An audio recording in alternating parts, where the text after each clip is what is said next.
Hello everybody and welcome back to my channel. If it's not your first time here, if it is your first time, hello there. Do remember to subscribe and click on that notification bell just so you're notified when I post a new video. I'm sure you'll find something you enjoy. Now, in today's video, on the other hand, we're going to be talking about a topic that honestly makes me uncomfortable. I am one of those people who's really afraid of death, how it happens, when it happens. Just everything surrounding death is scary for me and for very many people out there. But I'll tell you something, it's the only thing that we're certain about in this life. The only thing that we are sure is bound to happen. When and how, we don't know. And that's why I thought this video would be a good food for thought for all of us, to prepare ourselves for when it happens. And that doesn't mean that you are preparing for it to happen tomorrow, in the next year. It just means that whenever it happens, you want to have your things in order. Now, I used to be the kind of person who says, but when you die, you're dead anyway, so who cares? They'll sort themselves out, you know? I mean, the people you leave behind. But when you think about it, that's a very selfish thing to do. And also, I have seen what a mess that can be in so many families, including my own, where a person dies and they leave things up in the air, and then the people that have been left behind have to sort out these things, and sometimes things don't end really well. And so let's get a little deeper into this conversation. So I'm not here to really talk about the legal stuff, but there are things that you may want to put in order that may seem like simple little things that people who you've left behind can just, sort out, but are actually important. Let's start with where you want to be buried and how you want to be buried. I remember my grandmom, rest in peace, she wanted to be buried in a white dress. Do you want to be cremated? Do you want to be put in a particular spot? In my culture, actually, where you're buried is already defined by, for example, you are buried on the side, on the burial grounds of your father. If you're married, you're buried on the burial grounds of your husband, this kind of stuff. But maybe you don't want to be buried where you're supposed to be buried. Some of us are living away from home. We're living abroad. What do you want to be done to your body? Do you want it to be sent back home, or do you want to be buried where you actually die?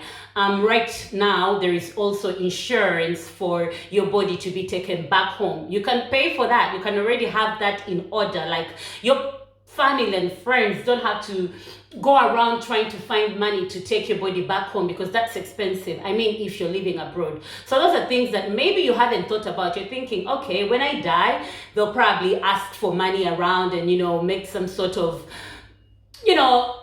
collection of money somehow and get your body back there. But why do they have to go through that when you can already pay for an insurance and you can afford it to have that sorted out? So that is one of the things. The next one is if you have children. Now, if you have children and you are in a relationship with someone and you've been co-parenting together, the most automatic thing is obviously that your partner, whoever dies after, takes over the kids. If you're not co-parenting with someone and your kids, and you're a single parent and your kids are going to be left behind with no clear indication of where you want them to go, it could make them feel lost, because then you're trying to decide as a family, where do these kids go, who's going to take care of them. So if you talk to someone, a sister, an auntie, a relative, I don't know, a friend, that, listen, when I'm not here anymore, could you please take care of my kids? I think it also helps to be sure that these kids are going to be well taken care of. We've seen kids being tossed in and out of different families because the parents didn't really leave any indication or have a special request specifically to someone that, listen, when I'm gone, please take care of my children. Still with the children, if you have some wealth, some estate you're leaving behind, you might want to divide it while you're still alive. Now, I know you're thinking, they're siblings, they'll share, they'll be fair, but you never really know. Someone may try to snatch it away from them. To start with, relatives, they're like, okay, he's gone, she's gone, so we may as well take this for ourselves and leave your children with nothing. So this, I actually would say you can go the legal way. But even siblings sometimes are going to have wrangles between themselves when it comes to wealth. So these are things you want to leave clear. And you know something, people think that you need to have a lot of money to involve an attorney or to to speak about your wealth and divide these things when you're still alive. But even if it's just a little house, you kind of want to know that when I'm not here, this house is going to belong to X, Y, and Z.